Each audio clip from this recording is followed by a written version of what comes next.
નમસ્કાર વહાલા પેન્શનર મિત્રો, નિવૃત્ત કર્મચારી મિત્રો, ભાઈઓ તથા બહેનો, સ્વાગત છે આપ સૌનું આપણી આ યુટ્યુબ ચેનલ ભાવેશ મકવાણા ન્યૂઝમાં।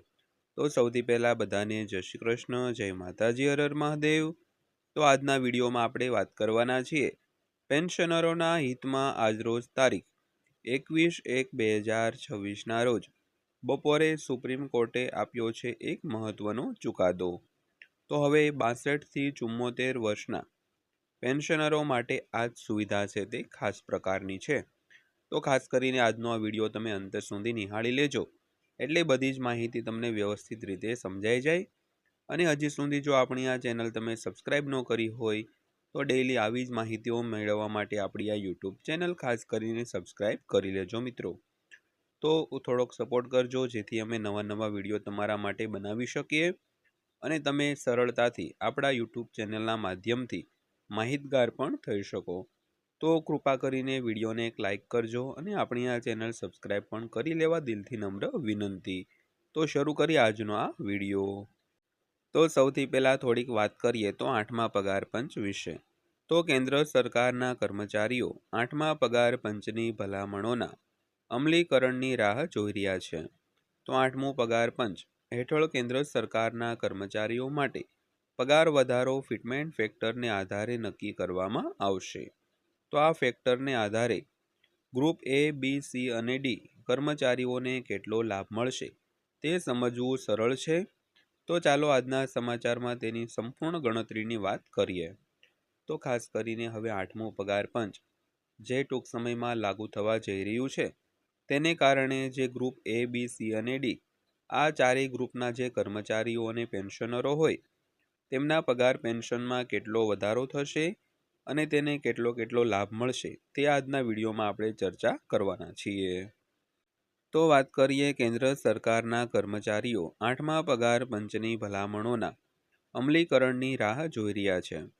તો જ્યારે આ ભલામણોને લાગુ કરવામાં 18 મહિનાથી વધુ સમય લાગી શકે છે, તો કર્મચારીઓ પહેલેથી જ તેમના પગારની ગણતરીમાં વ્યસ્ત છે।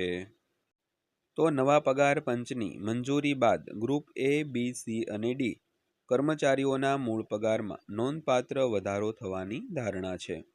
તો વધુમાં પેન્શનરોના પેન્શનમાં પણ સુધારો કરવામાં આવશે। તો નોંધ કરો કે પગારની ગણતરી ફિટમેન્ટ ફેક્ટર ઉપર આધારિત હશે। તો જ્યારે નવા પગાર પંચને મંજૂરી મળશે ત્યારબાદ ગ્રુપ એ, બી, સી અને ડી આ ચારેય જે ગ્રુપના કર્મચારીઓ પેન્શનરો હોય તેમના મૂળભૂત પગાર પેન્શનમાં વધારો થશે। અને વધુમાં વાત કરીએ તો જે પેન્શનરોનું પેન્શન છે તેમાં પણ તે મુજબ છે તે સુધારો કરવામાં આવશે। તો પગારની ગણતરી છે તે દરેક ફિટમેન્ટ ફેક્ટર ઉપર આધારિત હોય છે। તો સૌથી પહેલાં વાત કરીએ તો ફિટમેન્ટ ફેક્ટર શું છે। તો ફિટમેન્ટ ફેક્ટર એ એક ગુણાંક છે જેને આધારે હાલના મૂળભૂત પગારનો ગુણાકાર કરીને નવો મૂળભૂત પગાર નક્કી કરવામાં આવે છે। તો ઉદાહરણ તરીકે 7મા પગાર પંચમાં ફિટમેન્ટ ફેક્ટર 2.57 હતો, જેને કારણે છઠ્ઠા પગાર પંચમાં 7,440 રૂપિયાનો મૂળ પગાર વધીને રૂપિયા 18,000 થયો હતો। તો એક અહેવાલ મુજબ પેરોલ સર્વિસ કંપની નેક્સ્ટ નિગમના ડિરેક્ટર રામચંદ્રન કૃષ્ણમૂર્તિએ જણાવ્યું હતું કે 8મા પગાર પંચમાં પગાર વધારો સંપૂર્ણપણે ફિટમેન્ટ ફેક્ટર પર આધારિત રહેશે મિત્રો। તો કૃષ્ણમૂર્તિનો અંદાજ છે કે ફિટમેન્ટ ફેક્ટર 1.9 થી 2.5 સુધીનો હોઈ શકે છે અને તે બધા કર્મચારીઓને સમાન રીતે લાગુ થવો જોઈએ।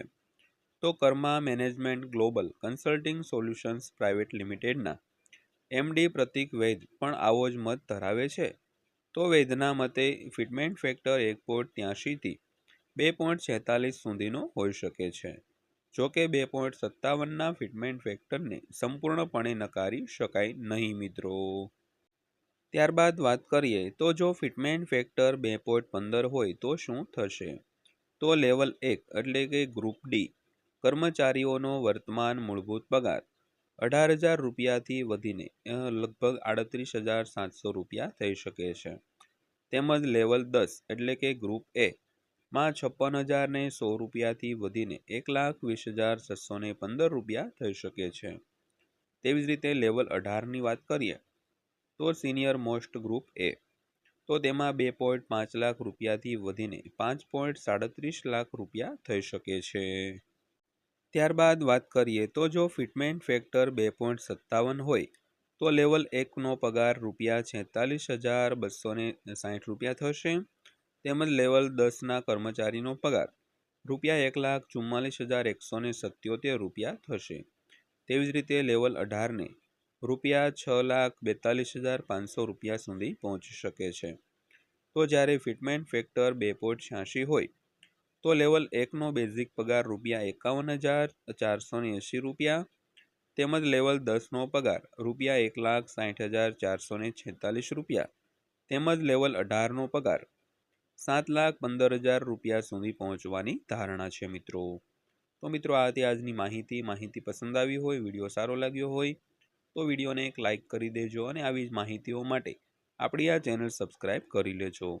તો ફરીવાર પાછા મળીશું એક નવા વિડીયો સાથે, નવી માહિતી સાથે। ત્યાં સુધી સૌને જય હિન્દ, વંદે માતરમ।